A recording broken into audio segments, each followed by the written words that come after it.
Hi. Hi, everybody. Welcome to day 3 of Neurodiversity Celebration Week. It's been really great to be going live every day on LinkedIn this week. We did have a few sound problems on our first day. So if anyone is on live, if you could just let us know if the sound is okay today. We have got a backup microphone, so we can always pop that on if we need to. So if you have any problems with the sound as we're going along, just let us know and we can sort that out. Yeah. So today we're talking about, does it really matter if you're neurodiverse at work? Why does it matter? And obviously we've been talking about the mental well-being impact of being neurodiverse, and it's a really passionate area of ours. So let's have a look. Oh, Vanessa's got off to sneeze. Oh, there you go. You can tell we're live. Thank you, Georgia, for letting us know the sound is great. Oh gosh, sorry about that. Quite bizarre. Never happened before. No. So if you know anything about us, we're Remarkable Minds. We're dedicated neurodiversity specialists, and we really are committed to fostering well-being for neurodiverse individuals. And in our experience, and we've worked in lots of organizations in lots of different places, this aspect of neurodiversity, the well-being specifically for neurodiverse individuals, is one that is often overlooked. We find that often the accommodations that are provided and the solutions that are offered look at the external challenges of being neurodiverse in the workplace, which can be really useful as well. But as we've talked about in previous days, if you don't have that internal self-confidence and self-awareness and self-worth, taking advantage of those accommodations can be a real struggle. And that really impacts the well-being of neurodiverse people. Yeah, it really does. So let's just have a quick little recap of what neurodiversity is. You know, we've shared with you that it's an actual physiological cognitive difference. And that difference means that neurodiverse individuals do actually process the world differently. And it isn't just about reading and writing. We've been sharing that during this week. It's actually a cognitive difference that affects all areas of life. Absolutely. And, you know, if you've done some work with us or you've been to one of our sessions, you'll have seen those brain scans that we show that actually show that visual thinking in action.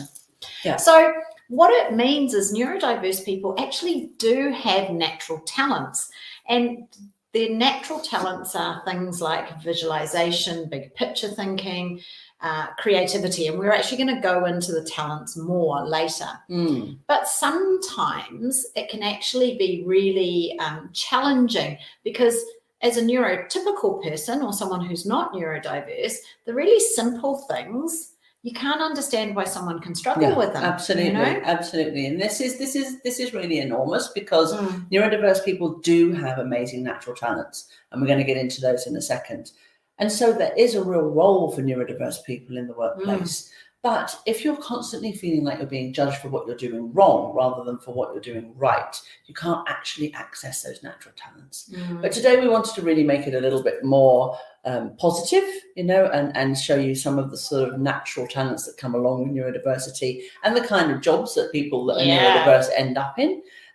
So, you know, we have focused a bit more on some of the negative stuff before now in the previous days, because really that's the stuff that we hear about a lot from the people that we work with, and when we go in and do presentations to organizations, that's a lot of the experience that we have shared with us. So we wanted to share some of that with you, and that impact on that person's well-being. Yeah, you know, that's why we've explored exactly. It. But as Becky said, you know, now we're, you know, does it really matter if you're neurodiverse at work? Well, it does really matter, actually. And one of the things that we see is those strengths. So often you'll find neurodiverse people in such things as architecture, engineering, building, film production, marketing, sales, advertising, anything where you've kind of got to be creative and be able to use that visualization ability. Yes, those natural abilities for visualization come out in lots of different ways. All sorts of different jobs are really, really a natural place for neurodiverse people to be. But not all neurodiverse people understand their natural talents, so they don't always find their way to those roles. In fact, neurodiverse people are in all roles, and some work better for them than others.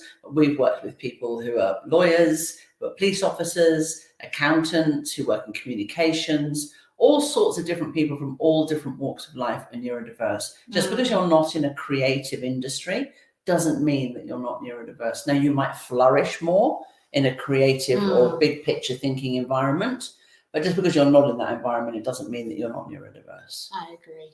So what are some of those natural talents, And if we have a look, we're going to share a slide here. So the World Economic Forum does a survey, and these are the top 10 job skills needed for the future. And look at this list of skills: analytic thinking, innovation, complex problem solving, initiative, leadership, social influence, reasoning, problem solving and ideation, and originality. And the really amazing thing about this is many of those skills are actually ones that neurodiverse individuals are natural at. They've actually got a natural talent for it, haven't they? Should we say, well, some of the ones that are natural talents? Because, complex problem solving, absolutely. Creativity, initiative, leadership, absolutely. People that are neurodiverse are great leaders. They might not be so great at doing all the admin side stuff of leaders, but actually connecting with people and leading is enormous. Look at the next one: social influence. Problem solving and ideation is a huge talent of people that are neurodiverse, and originality. How many times have I said to you, I never would have thought of doing it like that? You know. And innovation up the top. Oh, yes, innovation. And I missed that even one. reasoning.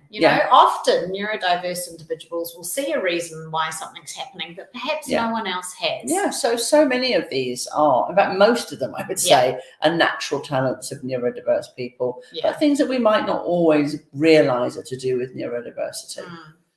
And I think, we're talking about these are the top 10 skills for the future because workplaces are changing, and lots of those kind of more mundane roles, shall we say, or not mundane jobs, but mundane jobs are being automated. Automation is happening so much more now.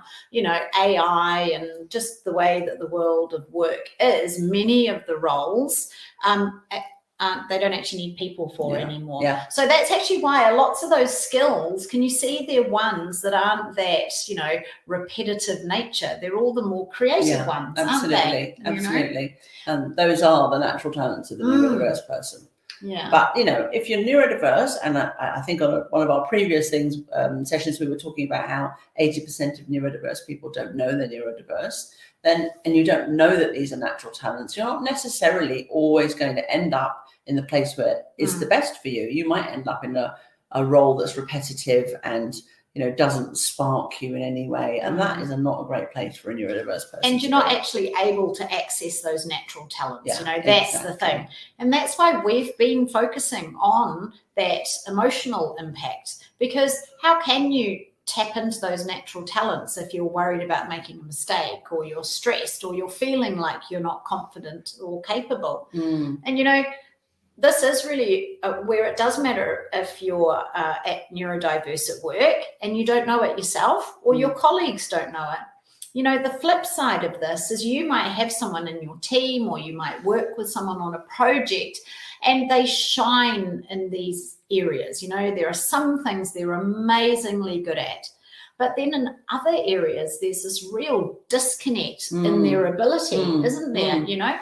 The seemingly simple things can cause them lots of problems. And we've been talking about this quite a lot today in a couple of different presentations we've been doing with some organizations, but this disconnect between the amazing ability that neurodiverse people have to problem solve and have creative ideas and see amazing solutions, and then not actually being able to make them happen, or being able to make them happen to a certain point, but not being able to finish them. And that is a real challenge for neurodiverse people, which is why we talk about partnership, isn't it? Partnering with someone who is, more neurotypical, more process driven, will enable you to actually take that idea into the real world and to fruition. Absolutely. Because that's the thing, you see, without the knowledge of how neurodiversity is affecting you, you may wonder why this person hasn't progressed further. Why hasn't the training that you as an organization have provided, why hasn't that kind of like launched them to that next level? Why don't they speak up in meetings? Why don't they say they're great ideas? And this is the thing about being neurodiverse at work. So many times we're trying to hide it.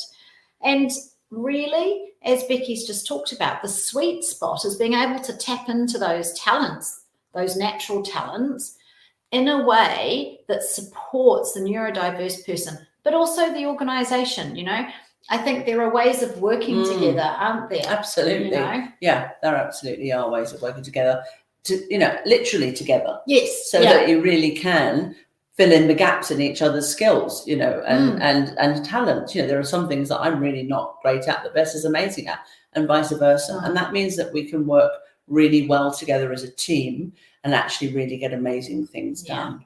So. Because we know the systems and processes that need to be in place. And we know, my strength is coming up with the ideas, and as Becky said, we've actually talked about this a bit today. I am the ideas person. I am constantly coming up with, oh my gosh, we could do this, and we could talk about this, and oh my gosh, we should try this, and and I'm always coming up with ideas. But I know now my strength isn't in making every idea happen, that I actually don't have the skill set that's needed to take my idea and put it into reality. But Becky is amazing because she will see the steps we need to take. She'll ask the questions so that I clarify my idea, and then we can decide if it's a good one or not. So you actually need both sets of skills, don't you? You absolutely do. And you need to just be around those people that are prepared to listen to you and prepared to sort of give you the time and the space to express those ideas. Because I know for you, if you've got a head full of ideas and we don't get them out, we get nothing done. Nothing done. Nothing's happening until those ideas are out. It's so true, because I'm usually so distracted by the idea that I've had. So often our work day will start with Becky just listening to me as I go, oh, and I've thought about this, and oh, we could do this, and I get them all out, and then we move on. But I think the underneath that is the fact that I've done a lot of work on accepting my own neurodiversity, and I've learnt now how to tap into that talent and accept it for what it is. So I accept the challenges and I accept the talents of it. And that's actually the other difference. And I think, we often speak to companies who spend a lot of time and money investing in things like disc profiling or Myers-Briggs, or they're trying to find out different working, ways of working and different communication styles and, strength profiling. And I think those are all useful, but having an awareness of neurodiversity is no different from those other tools, are they? No, absolutely. Because actually it provides the information that the person needs themselves and those around them on the best way to harness those skills. Yeah, and I think what's really interesting about all those different profiling tools as well is that neurodiversity is very inconsistent. Yes. So it might be one day you might come out in one place on those assessments. Another day you might end up somewhere completely different. I agree.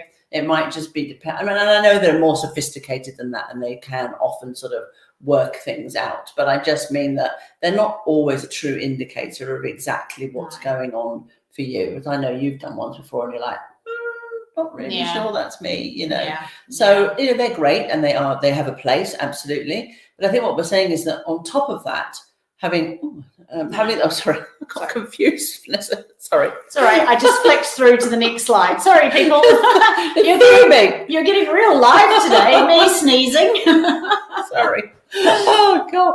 I forgot what I was saying now. But anyway, just saying that they're very, very useful, those tools. But actually, having the awareness of what neurodiversity really is and what it really looks like is just as powerful, and not judging a person based on a label. As we often say, supporting the person, not the diagnosis. So it's not about every dyslexic person needing these three things or every ADHD person needing these three things. It's about what the person needs to support them to be able to tap into their talents and be successful in their role. Yeah.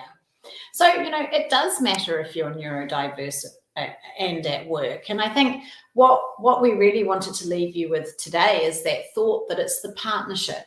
That's actually what's really important. And that comes from the two sides. It comes from the neurodiverse person, accepting their own neurodiversity, being in a psychologically safe work environment where they can be open and they can talk about their neurodiverse talents and their neurodiverse challenges. And those that work and manage or in teams with that neurodiverse individual, that they have the training and support as well, so that they can help develop those unique skills.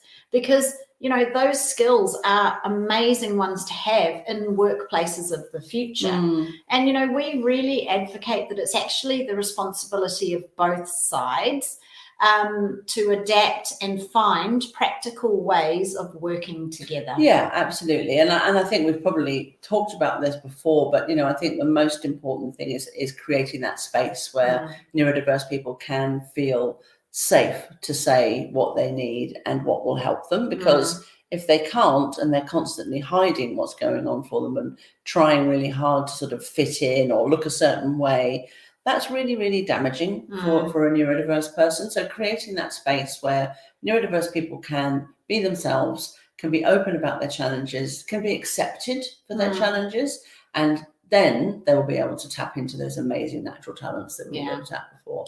And, you know, that really is why it is important if you're neurodiverse at work, because companies do need these talents. They really, really, really do. And they are the talents and skills of the future. So really, it is about you doing that internal work on yourself to find out what your strengths and challenges are, but accepting.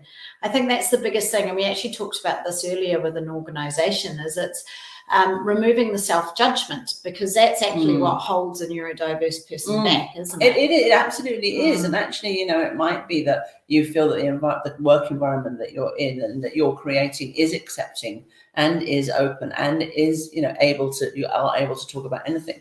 But if the neurodiverse person themselves doesn't feel that they're okay enough with themselves to be able to be open with their challenges, it's not going to make a world of difference. You know, it's just starting those conversations and enabling people to be able to talk about it, talking about your own mistakes, talking about your own challenges, and being open about it opens that door for someone to be able to talk.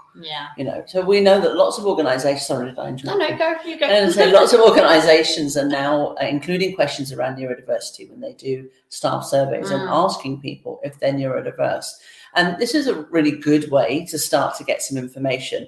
But in our experience, you don't always get a really accurate picture of what's actually going on, because, you know, stats say that up to 40% of the population now are neurodiverse. And, you know, it used to be said that it was 15 to 20. Newer figures say it's probably closer to 40. And in our experience, surveys tend to pick up between 7 to 9, sometimes 10% of people. And we had one organization that picked up that they had 20% of people saying that they were neurodiverse, which was amazing. That's quite unusual. So, you know, just be aware that if you are using that as a way to understand the level of neurodiversity in your organization, it's not necessarily going to be a true reflection of what's actually going on inside your business. And so I think the other thing that we wanted to touch on today was diagnosis. And, you know, this is always a subject that creates a lot of discussion normally. And, you know, our title was, does it matter if you're neurodiverse at work? Well, you know, as we've said, yes, it does, so that you can tap into your talents and you can harness those elements that neurotypical people don't naturally possess. But as an organization, should you be getting people to get diagnosed? You know, should you be saying, oh, well, I think you're neurodiverse, go and get a diagnosis? And I think this is a really tricky area, because in some ways a diagnosis is really empowering for people. They get the information they need. They get lots of like, oh my gosh, there's a reason behind my behaviors. There's a reason behind my struggles. But I think it is a very, very individual thing, and it depends where the person is on their journey. So we recently heard today a person speak in their organisation, and they said they had been suspected they were ADD for 14 years before they went and got a diagnosis. So it's 14 years of them kind of thinking about it. Am I maybe doing a bit of research? They were quite far along in their journey. Not everyone's going to be there. And we also speak to a lot of people who have really negative experiences with the diagnosis process. We absolutely do. We do. So it's a very individual thing. And I think organisations, diagnosis isn't actually the piece to focus on, really, is it? No, I agree. Absolutely. I think, diagnosis is kind of something to hang your hat on, isn't it? It's like, do we offer our people diagnosis or not? Do we offer to support with that? I think diagnosis is one small piece of the puzzle. Yeah. And if you are going to offer a diagnosis, it's about what you do after that. Yeah. Because often, and I would just say that often after a diagnosis, there's a level of grief, there's a level of mourning for what could have been, and it's also often a negative experience. Now, not always.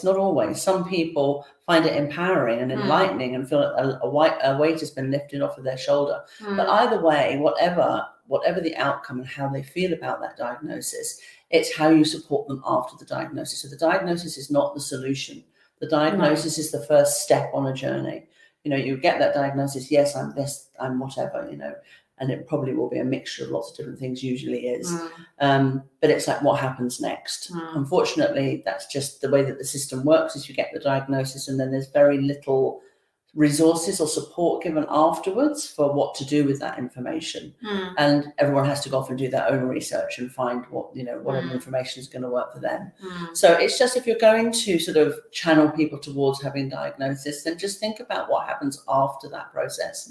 What happens next? What's the next steps? How are you going to support them when they get the result of that assessment? I think that's really, really important piece of work, because it can be great, but it can be awful. And be prepared to support that person, post-diagnosis. And also, what changes are you then going to make within your organisation? If you get some people who do get diagnosed, as we've said, we really advocate that it's a relationship between both.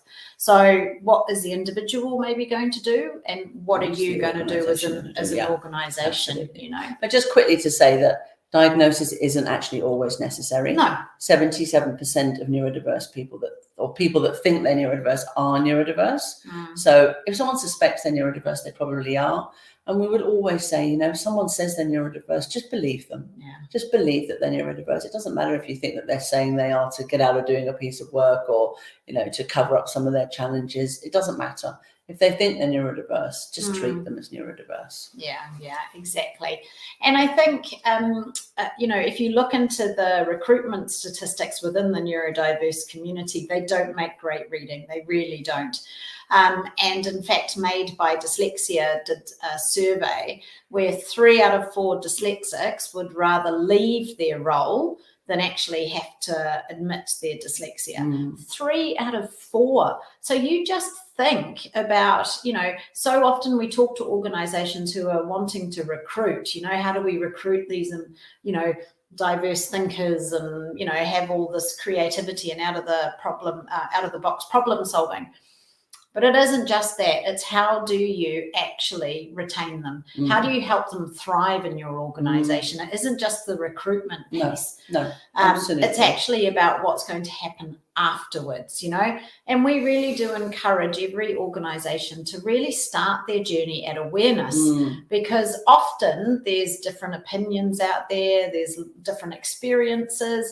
So actually creating that base level of awareness that everybody has can be really helpful. Absolutely. It's really essential, actually, I think, that everyone has the same awareness of what's going on, because neurodiversity is so individual. So having a sort of an understanding of the neurological difference, the cognitive processing differences, and actually that it's not a choice, and some of that real basic information is really important for people to feel like they can accept other people. So, okay, you talk way too much in meetings, but now I know why.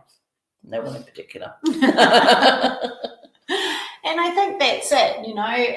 It's if you know what your neurodiverse people need, and you can provide some solutions and some accommodations, and you're supporting the individuals on their own journey, then that really is the sweet spot, And, we do provide workshops and coaching, and we run programs for neurodiverse individuals, because we really see that power of both sides. So does it matter if you're neurodiverse at work? Well, yes, it does, because you're not just neurodiverse at work. It's not like you leave it at work and then go home, or you leave it at home and then go to work. If you're neurodiverse, you're going to be neurodiverse no matter where you are. Yeah.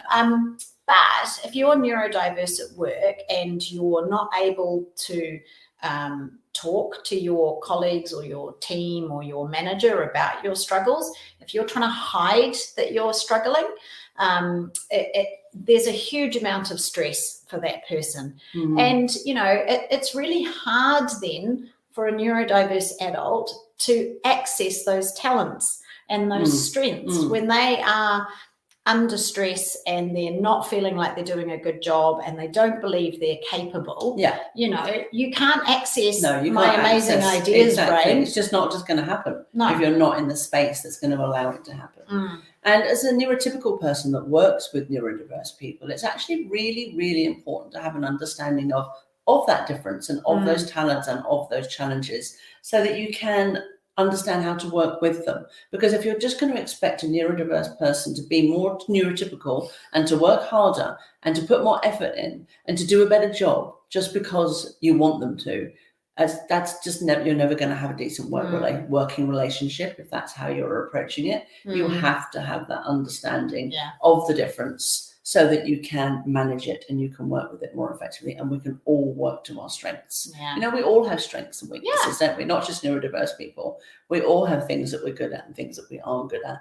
And how amazing would it be if we were most of the time working in our genius zone, in our areas that we're absolutely passionate, and workplaces aren't always like that. There are things that have to be done, obviously, but it's just having that understanding of those talents. Why make you write a 3-page proposal that's going to take you 4 days when I could do it in an hour? It's not worth it. It's just not worth the stress and anxiety, is it?